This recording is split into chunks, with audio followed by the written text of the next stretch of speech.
지금은 성령시대, 우리는 성령시대에 살고 있습니다. 오늘은 특별히 성령 강림주의입니다. 예수님께서 내가 떠나가는 것이 너희에게 유익이다. 예루살렘을 떠나지 말고 약속한 바 보내실 성령님을 기다리라고 말씀하여 주셨습니다. 이 약속의 말씀을 믿고 제자들은 마가 다락방에 모여 간절히 기도할 때 성령님 강림하셨습니다. 급하고 강한 바람처럼 불의 효와 같이 임팩트 있게 등장하신 것입니다. 강렬하게 역사하셨습니다. 이 이후 제자들은 숨어있던 모습에서 당당하게 드러내기를 시작합니다. 바로 성령의 역사였습니다. 이것이 교회의 탄생이자 성령의 임재였습니다. 교회 부흥은 성령의 역사였습니다. 마가 다락방에서 성령 강림으로 출발하였던 것입니다. 우리 유럽 기독교 국가를 보게 되면 당시 신자들이 99.9%였습니다. 대단하지 않습니까? 이런 부흥기에도 불구하고 역사는 중세시대를 암흑기라 그렇게 기록하고 있는 것입니다. 그 이유가 무엇이겠습니까? 인간의 부흥이 아니라 하나님의 부흥의 역사가 일어나야 된다는 것이죠. 그래야 진정한 황금기를 맞이하게 되는 것입니다. 이런 부흥의 역사는 오직 성령으로, 오직 성령의 역사로 가능한 줄 믿으시기 바랍니다. 오늘 성령 강림주의를 맞이하여서 성령님과 함께 다시 일어나는 우리 한국교회와 부흥하는 교회가 되기를 주님의 이름으로 간절히 부탁을 드립니다. 과거 중세시대 때 종교개혁이 일어날 당시 성경을 가지고 일어났습니다. 오직 성경으로, 말씀으로 돌아가자 하는 모토를 가지고 시작되었죠. 이 말씀은 무엇인가? 말씀으로 오신 예수 그리스도였던 것입니다. 그래서 오직 예수, 말씀은 오직 예수, 오직 은혜였습니다. 오직 예수님을 믿음으로, 오직 예수님의 은혜로 구원받는다는 거죠. 종교개혁은 기독론의 확립이었고 예수님이 예수님 되심으로 인하여서 종교의 개혁이 일어났으며 교회의 부흥운동이 일어났습니다. 우리 이 시대도 마가 다락방에 임하셨던 성령 하나님의 강력한 이 부흥의 역사가 우리 이 땅에도 일어나기를 간절히 바랍니다. 한국교회가 위기를 맞고 있다고 이야기를 하고 있습니다. 힘으로, 능으로도 되지 아니하는 이런 시대를 살아가고 있습니다. 답답하고 힘든 시대를 살아가고 있습니다. 방법이 없습니다. 오직 성령으로, 오직 성령으로 헤쳐나가야 되는 줄 믿으시길 바랍니다. 제2의 종교개혁은 이구동성으로 이야기합니다. 성령님의 강한 역사가 일어나야 된다는 거지요. 성령론의 확립이 제2의 종교개혁이 일어난다는 것입니다. 아니 이런 이야기를 하면 말씀합니다. 예수님을 믿어야지 왜 성령님을 믿으라고 하느냐, 그런 이야기를 하지요. 믿으면 예수님을 믿고 예수님의 일을 해야 교회지, 그런 이야기를 하게 됩니다. 그러나 영적인 순서는 어떠합니까? 하나님께서 보내신 자 예수 그리스도를 믿는 것이 하나님의 일이었고 하나님을 믿는 것이었습니다. 그래서 예수님께서는 말씀을 하시죠. 하나님을 믿으니 또 나를 믿으라. 예수님을 믿으라는 거죠. 이 말씀을 유대인들은 이해할 수 없었고 결코 받아들일 수 없습니다. 우리는 하나님만을 믿는다. 예수님은 아니라는 거지요. 그래서 십자가에 못 박은 이런 잘못을 행하게 됩니다. 이런 실수를 되풀이하지 않는 우리 한국교회가 되기를 바랍니다.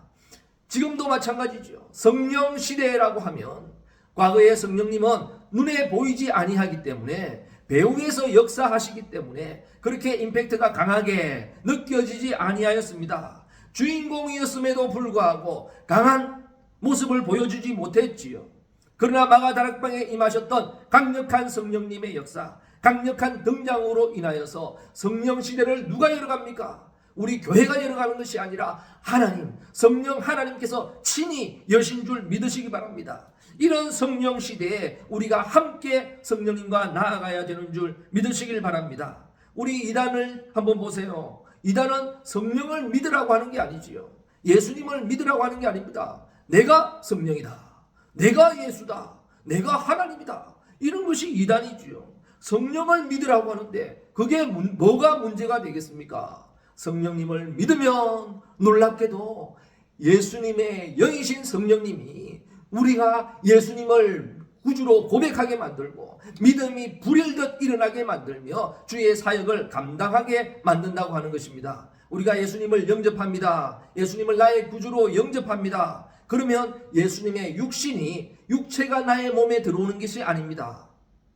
내가 예수님을 나의 구주로 내 마음에 모십니다. 내 마음에 들어오셔서 나를 구원하여 주시고 나의 주인이 되어 주세요 하면 육신의 예수님이 내 마음에 오는 것이 아니라 예수님의 영이신 성령 하나님이 내 마음속에 내 영에 들어오는 것이요. 이 영이신 성령 하나님께서 예수님을 나의 구주로 믿어지게 만들고 확신이 되게 만들고 천국까지 인도하시는 줄 믿으시기 바랍니다. 그런 힘이 없다면 주님께서는 어떻게 해요? 끌고라도 가신다. 이게 바로 성도의 견인인 줄 믿으시기 바랍니다. 성령님께서 내 마음에 들어오셔서 이런 확신과 믿음과 이 땅을 믿음으로 살아가게끔 만드는 원동력이 되어진다라고 하는 것입니다. 그래서 성령님을 믿는다라고 하는 것은 이상한 일이 아니라 하나님께서 기뻐하시는 일이며 하나님을 바로 믿는 일이라고 하는 것입니다. 그래서 우리는 성령을 믿는 것 너무나도 중요하지요. 너무나도 다 잘 알고 있을 것입니다. 쉽게 말하면 무엇으로 강하게 역사하는가? 오늘 본문의 말씀을 보면 급하고 강한 바람처럼 불의 혀처럼 임하시면서 성령님이 말하게 하심으로 방언을 하게 되었다고 이야기하죠. 각 나라 방언을 하게 되고 다른 나라의 말을 하는 것도 방언이고 또한 다른 나라 이 땅의 말이 아니라 할지라도 성령님께서 우리의 입을 통하여서 우리의 영을 통하여서 말씀하게 하시는 천국 방언도 방언인 것입니다. 이런 방언의 역사가 강력하게 일어나서 방언이 불일듯이 일어났습니다. 방언 운동이 일어났지요. 그러니까 성령 사역이 일어나는 곳곳마다 교회 부흥의 역사가 일어나는 곳곳마다 공통적인 것은 방언의 역사도 함께 일어나는 것을 보게 됩니다.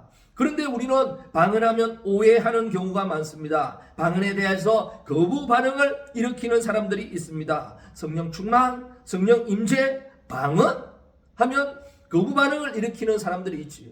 이것은 방언의 시작 때문에 그렇습니다. 방언이 어떻게 시작되었을까요? 바벨론 탑 사건 때문에 일어난 거지요.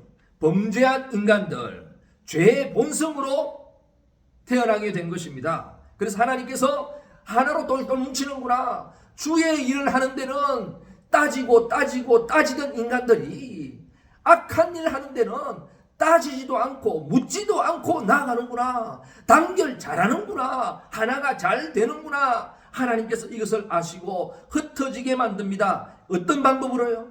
바로 방언을 통해서 각 지역별로 방언을 나눠버립니다. 말이 안 통하니까 서로 다투고 흩어지게 되는 것입니다. 하나님의 역사였습니다. 인간을 향한 주님의 역사였습니다. 아니면 범죄함으로 희망이 없기 때문에 그렇지요. 또 마지막 때에 방언의 역사가 일어나는 거죠. 이것은 성령님의 역사입니다. 성령님께서 말하게 하심으로 방언을 하게 되었다라고 말씀을 하고 있습니다.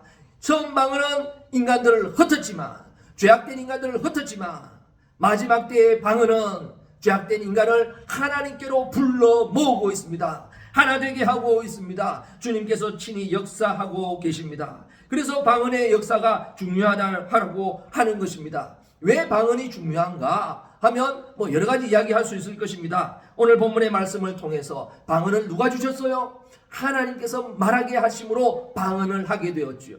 성령님께서 주시는 하나님의 언어인 줄 믿으시기 바랍니다. 방언을 하게 되었습니다. 이 당시 초대 교회는 얼마나 방언을 사모하였던지 여기저기에서 방언의 소리가 끊이지가 않았습니다. 랄랄랄랄 따따따따 교회만 가면 울려 퍼진 거지요.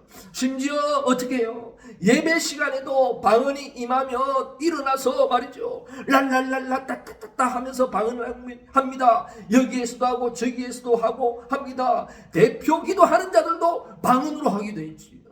그래서 사도 바울은 이야기합니다. 교회에서 공예배 드릴 때는 어떻게 해요? 통역이 없으면 방언하지 말아라. 이것은 방언 금지령을 이야기하는 것이 아닙니다. 자제할 것을, 절제할 것을 이야기하고 있지요. 교회에 대한 질서를 이야기하고 있습니다. 이런 일을 통하여서 지금의 교회 예배 형식이 갖추어지게 되었습니다. 방언을 하지 말라는 금지 명령이 아니라 질서 있게 하라고 하는 거지요. 개인 기도도 방언으로 하지 말라, 통성기도 방언으로 하지 말라, 그런 뜻이 아니었습니다. 이런 구절을 가지고 방언을 금지한다면 성경 말씀에 대한 오해이며 그 당시 상황을 바로 알지 못하는 것입니다. 마가 다락방에서 불일듯 일어났던 이 부흥의 역사, 이 성령의 역사가 방언을 통하여서 이 매체가 되어서 더 강력하게 일어났지요. 오늘도 이런 방언의 역사가 우리 한국 교회에 일어나며 방언을 통하여서 우리의 영이 더 새로워지고 더 뜨거워지는 이런 역사가 일어나게 되기를 바랍니다. 왜 방언입니까?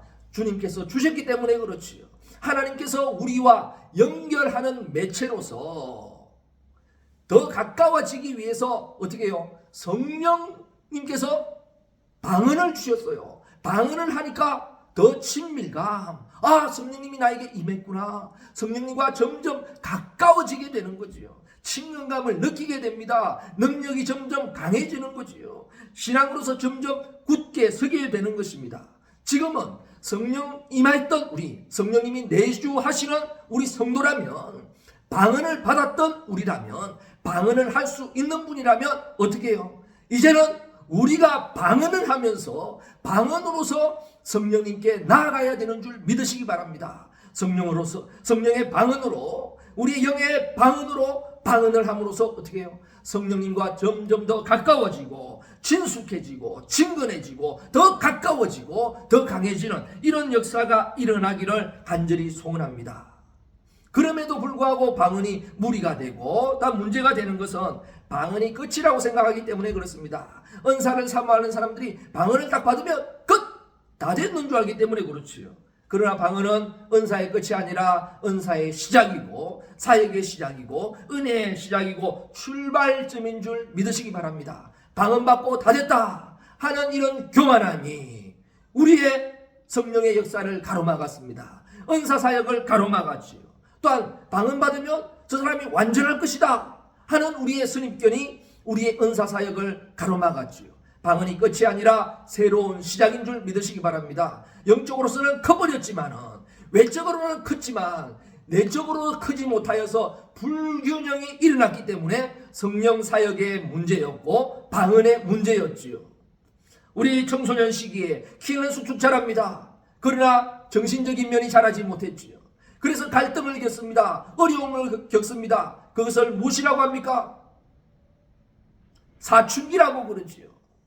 한마디로 영적 사춘기 때문에 고통하고 힘들었던 것이 한국교회의 성령운동이었고 성령사역이었습니다. 이제는 이것을 알고 이 격차를 우리가 채워나가야 할 줄 믿습니다. 방언이 끝이 아니라 새로운 시작이고 내 내적인 성령의 열매를 키우고 다지고 다져나가서 밸런스를 맞추고 함께 성장하고 세워나가는 한국교회와 성령운동, 성령의 역사가 일어날 때 한국교회의 새로운 부흥의 역사가 일어날 것이며 제2의 종교개혁이 일어나게 될 것입니다. 정말 이 땅에 지금 어렵고 힘든 가운데 살아가고 있습니다. 교회 또한 마찬가지입니다. 힘들다고 아우성치고 있습니다. 힘으로 능으로 몸부림쳐도 감당하지 못하는 시대를 살아가고 있습니다. 성령 강림주의를 맞이하여서 오직 성령으로 헤쳐나가는 한국교회와 성도들 되시기를